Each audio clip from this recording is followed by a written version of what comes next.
जी नमस्कार दोस्तों, स्वागत है आप सभी का हमारे YouTube चैनल पर। आज के करंट अफेयर्स डेट है आपकी 23 मार्च 2024।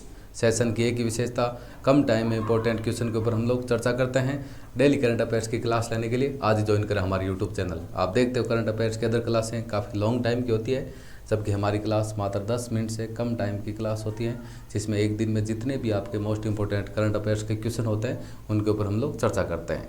तो शुरू करके आज का सेशन डेट आपके सामने दे रखी है 23 मार्च 2024। क्वेश्चन नंबर 1 की हम बात करें। क्वेश्चन नंबर 1 आपके सामने दे रखा है। क्वेश्चन नंबर 1 आपका क्या दे रखा है? पेरिस ओलंपिक 2024 में भारत के ध्वजवाहक के रूप में किसे चुना गया? भाई पेरिस के अंदर जो आपके ओलंपिक गेम 2024 में जो गेम होने वाले हैं उसमें जो भारत के ध्वजवाहक है, ध्वजवाहक के रूप में किसे चुना गया है? तो उनका नाम है शरद कमल। नाम आपने सुना होगा, शरद कमल, जो कि 2 बार शरद कमल की बात हो रही है, जो कि 2 बार कॉमनवेल्थ गेम्स चैंपियन रह चुके हैं और इसके साथ में आपके खेल रत्न पुरस्कार भी विजेता है। भाई एक बार इनको खेल रत्न पुरस्कार से सम्मानित किया गया है और उसके साथ में आपके ये 2 बार कॉमनवेल्थ गेम्स चैंपियंस भी रह चुके हैं। कौन? शरद कमल, जो कि पेरिस ओलंपिक 2024 में भारत के ध्वजवाहक के रूप में आपके चुने गए हैं। आपके क्वेश्चन नंबर 2 की चर्चा करें। आज का क्वेश्चन नंबर 2 आपके सामने क्या दे रखा है? Federation of Indian Export Organisation के नए अध्यक्ष के रूप में किसे नियुक्त किया गया? तो उनका नाम है अश्विनी कुमार। तो हाल ही में अश्विनी कुमार को Federation of Indian Export Organisation के नए अध्यक्ष के रूप में आपका क्या किया गया? नियुक्त किया गया आपका। इसके बाद में आपका क्वेश्चन नंबर 3 आपके सामने दे रखे हैं। इसरो की फुल फॉर्म आपको पता होगा, इंडियन स्पेस रिसर्च ऑर्गेनाइजेशन, जिसकी स्थापना 15 अगस्त 1969 को 15 अगस्त 1969 में हुई थी और इसका मुख्यालय हेडक्वार्टर आपका बेंगलुरु में है। तो इसरो ने रिज्यूबल लॉन्च व्हीकल के लैंडिंग मिशन की सफल टेस्टिंग की और इसे क्या नाम दिया? भाई इसरो के द्वारा जो रिज्यूबल लॉन्च व्हीकल है उसके लैंडिंग मिशन की सफल टेस्टिंग की है, उसका नाम क्या दिया है? तो उसका नाम दिया आपका पुष्प के। क्या नाम दिया है? पुष्प के।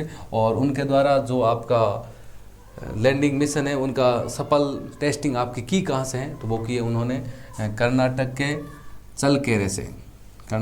चलकेरे से रिज्यूबल लॉन्च व्हीकल की लैंडिंग मिशन की सफल टेस्टिंग की है और उसका नाम रखा गया आपका पुष्प और उसको कर्नाटक के चलकेरे से लैंडिंग किया गया है, मतलब टेस्टिंग किया गया, ऐसे बोल सकते हैं। इसरो की हम बात करें, इंडियन स्पेस रिसर्च ऑर्गेनाइजेशन, मतलब भारत की अंतरिक्ष एजेंसी, जिसका हेडक्वार्टर मुख्यालय आपका बेंगलुरु में है, जिसकी हम बात करें इसरो की स्थापना आपकी 15 अगस्त 1969 को आपकी की गई थी, या गठन बोल सकते हैं। इसरो का गठन आपका कब किया गया था?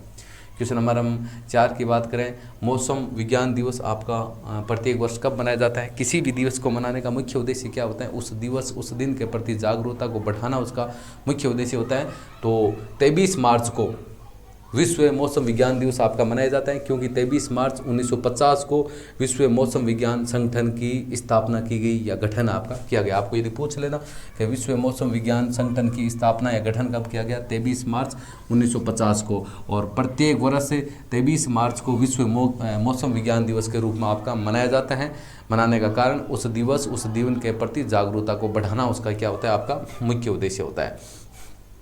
इसके बाद हम बात करें क्वेश्चन नंबर 5 की। आज का क्वेश्चन नंबर 5 आपके सामने दे रखे हैं। आपका भारत की नुमालीगढ़ रिफाइनरी लिमिटेड ने किस देश में अपना संपर्क कार्यालय खोला है? तो आपके सामने 4 ऑप्शन दे रखे हैं, श्रीलंका, बांग्लादेश, नेपाल और कंबोडिया। तो हाल ही में भारत की जो आपकी नुमालीगढ़ रिफाइनरी है लिमिटेड ने बांग्लादेश में अपना संपर्क कार्यालय खोला है। नुमालीगढ़ रिफाइनरी लिमिटेड के द्वारा किस देश में अपना संपर्क कार्यालय खोला गया? तो वो आपका देश है बांग्लादेश। ध्यान से सुन लेना आपका। क्वेश्चन नंबर 6 की बात करें। क्वेश्चन नंबर 6 आपके सामने दे रखा है कि हाल ही में जवाहरलाल नेहरू विश्वविद्यालय ने किस देश के राष्ट्रपति को डॉक्टरेट की मानक उपाधि से आपका हाल ही में सम्मानित किया? आपको ये मैं बता देता हूँ कि किसी भी देश के राष्ट्रपति द्वारा जब भारत के दौरे पर आया जाता है तो पंडित जवाहरलाल नेहरू विश्वविद्यालय के द्वारा उस देश के राष्ट्रपति को डॉक्टरेट की मानक उपाधि द्वारा सम्मानित किया जाता है। तो हाल ही में आपके तंजानिया देश के राष्ट्रपति को पंडित जवाहरलाल नेहरू विश्वविद्यालय के द्वारा डॉक्टरेट मानक उपाधि से आपका क्या किया गया, सम्मानित आपका किया गया। आपके सामने ऑप्शन दे रखे हैं भाई, फ्रांस, जर्मनी, तंजानिया और आयरलैंड। आपको पता है कि तंजानिया के जो राष्ट्रपति थे पिछले 2-4 दिनों में आपके भारत देश के दौरे पर थे, तो उनको जवाहरलाल नेहरू विश्वविद्यालय के द्वारा डॉक्टरेट की मानक उपाधि द्वारा क्या किया गया था, सम्मानित किया गया था।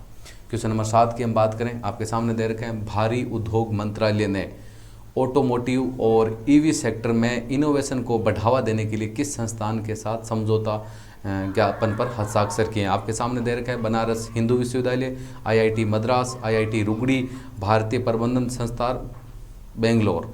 तो हम बात करें सी ऑप्शन की, IIT रुगड़ी के साथ में भारी उद्योग मंत्रालय ने आपका ज्ञापन मतलब